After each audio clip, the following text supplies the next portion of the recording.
Hey, what's up guys? So in this video, I'm going to share something with you that can make your data scraping task easier. So let's get started. So itong tool na to is the Clay extension. So if you don't have it installed yet, all you have to do is just to go to Chrome Web Store, and then from there, mai-install mo na si Clay for Chrome.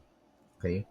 And this is how I am using it for scraping data online. So, for example, I want to look for startup companies na funded and located sa Australia. And the reason why I want to look for these companies is because I want to offer them lead generation service. I want to get a list of these companies, find the decision makers, and send them some sales emails.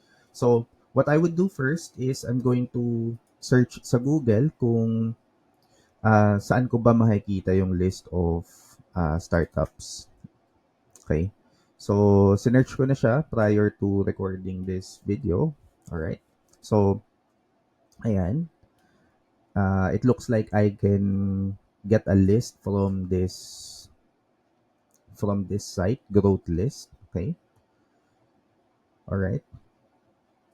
So there we go. This is a list of startup companies that are located in Australia and funded this year or June 2024 karamihan dito. So what I'm going to do is I'm going to fetch this data. Kukunin ko tong data na to using the Clay Chrome extension.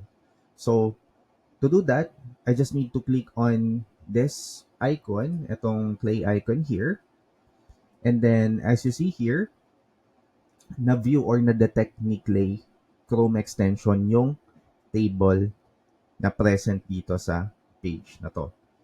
And it's very simple to get this data. All you have to do is just to click on add to workspace.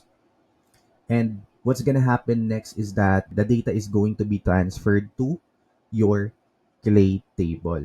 So imagine that you don't need to use any other scraper tool, and then pag na-scrape mo, you're gonna put it in your CSV file. Then from CSV, you're gonna upload your list here.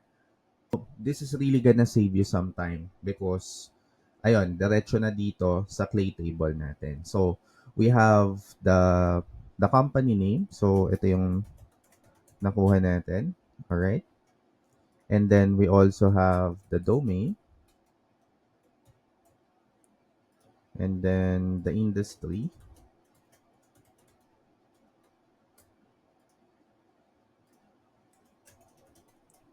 location,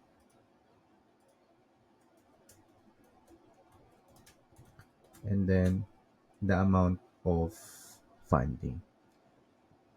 So what I'm going to do is I'm going to enrich this list following the process that I discussed in a separate video, yung find people from a company list. And from there, I can filter yung mga decision makers like CEO, founders, and any decision makers who are involved sa lead generation for their business. And as soon as the key decision maker, and as soon as na ma-build ko yung list na yon, what I would do next is I'm going to find the email addresses of those people using the email waterfall feature, which I also discussed in another video. So that's pretty much it for this video. Ito yung main use case ng Clay Chrome extension, and if may questions ka, message mo lang ako sa Slack. Or if you are watching this outside my organization, just feel free to comment down below and I'll make sure to answer any questions that you have.